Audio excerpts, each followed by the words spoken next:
Sargodha press club کے وفد کا ڈی پی او آفس کا دورہ، ملزمان کی گرفتاری پر ڈی پی او سرگودا ڈاکٹر رضوان احمد خان کا شکریہ ادا کیا۔ سینئر صحافیوں نے پھولوں کا گلدستہ بھی پیش کیا۔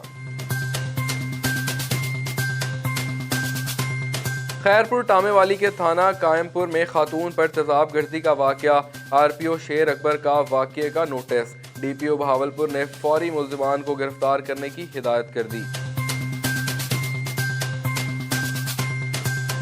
گھڑی یاسین میں نوجوان نے گولی مار کر خودکشی کر لی، 28 سالہ زہیب نے گھریلو تنازع پر خودکشی کی، ماں پر غشی کے دورے۔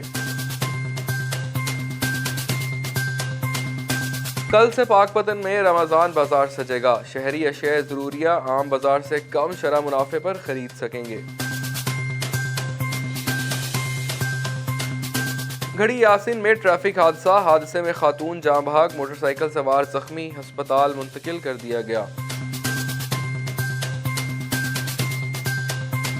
شیرگڑھ پاکستان تحریک اتحاد میں شمولیت، پاکستان کسان اتحاد ملک عمران اور چیئرمین پاکستان تحریک اتحاد چودھری اورنگزیب جٹ سرا کی ملاقات میں سماجی، فلاحی اور سیاسی رہنما سید محسن مہدی کرمانی، سردار ساجد علی ارائیں، سید محسن زمان کرمانی بھی موجود تھے۔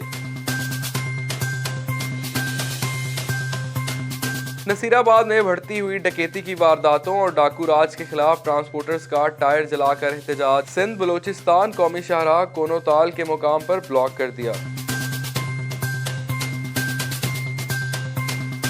آزاد کشمیر کے علاقے نیلم میں پاکستان آرمی کے زیر اہتمام گرلز ہائی اسکول سالخلا میں ایک روزہ فری میڈیکل کیمپ کا انعقاد، 508 مریضوں کا فری چیک اپ کیا گیا۔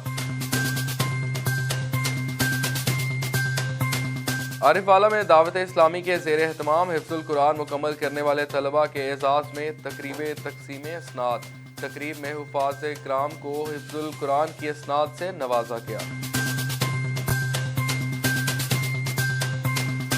اونچ شریف میں 700 سالہ تاریخی 22ویں والا میلہ سج گیا، میلے کی تقریبات چوتھے روز میں داخل، تاریخی میلہ 4 بزرگان دین کی یاد میں لگایا جاتا ہے۔